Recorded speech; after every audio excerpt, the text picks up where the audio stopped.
দর্শক দেখছেন বেলুন ফুলানো এবং ফাটানো মেরিট কোচিং সেন্টারের পক্ষ থেকে শিক্ষা সফরে আসা হয়েছে আজকে ভিন্ন জগতে।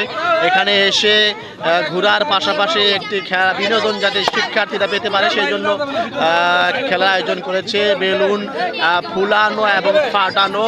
দেখছেন মেরিট কোচিং সেন্টারের পক্ষ থেকে শিক্ষা সফর, শিক্ষার্থীরা আজকের আনন্দ বা একটু বিনোদন পাওয়ার জন্য আজকের এই বেলুন ফুলানো এবং ফাটানো খেলার আয়োজন করেছে। দেখছেন তারা খুব আনন্দ মুখর পরিবেশে আজকে খেলা খেলছেন। বেলুন ফুলানো এবং ফাটানো খেলা, নিজের বেলুনকে সেভ করে রেখে অন্যের বেলুন ফাটাতে হবে।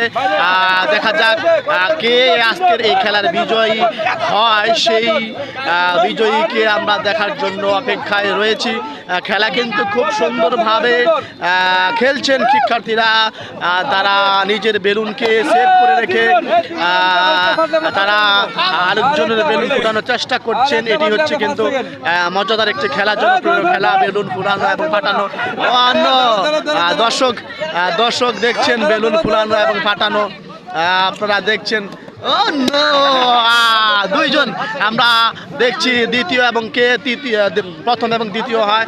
দর্শক বেলুন ফুলানো এবং ফাটানো সর্বোচ্চ চেষ্টা করছেন, কিন্তু একে অপরের বেলুন ফুলানোর জন্য বা ফাটানোর জন্য, একে অপরের বেলুন ফাটানোর জন্য সর্বোচ্চ চেষ্টা কিন্তু করছেন। দেখা যাক কে বিজয়ী হয় আজকের এই খেলার। বিজয়ী আমরা কে হয় সেই লক্ষ্যে আমরা দেখব। আসলে দুজনেই কিন্তু খুব সুন্দরভাবে খেলছেন।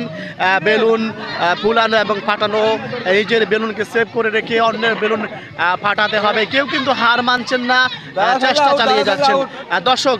দর্শক দেখছেন বেলুন ফাটানো খেলা, খুবই সুন্দর একটি খেলা, গ্রামগঞ্জের জনপ্রিয় খেলা। কেউ কিন্তু এখন পর্যন্ত হার মানেনি বা কেউ আরেকজনের টি ফুটাতে সক্ষম হয়নি। দেখা যাক শেষ পর্যন্ত কে হয় বিজয়ী। দর্শক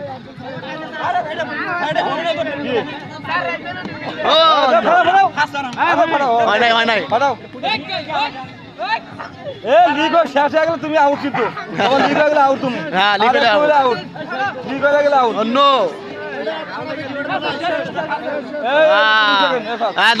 কি নাম তোমার? এই যে আজকে বেডিক কোচিং সেন্টারের পক্ষ থেকে শিক্ষা সফরে আসছো, ঘুরে দেখলে আসলে খেলা প্রথম হয়েছে, কেমন লাগছে? আসলে জায়গাটি কেমন লাগলো? আসলে অনেক সুন্দর লাগলো।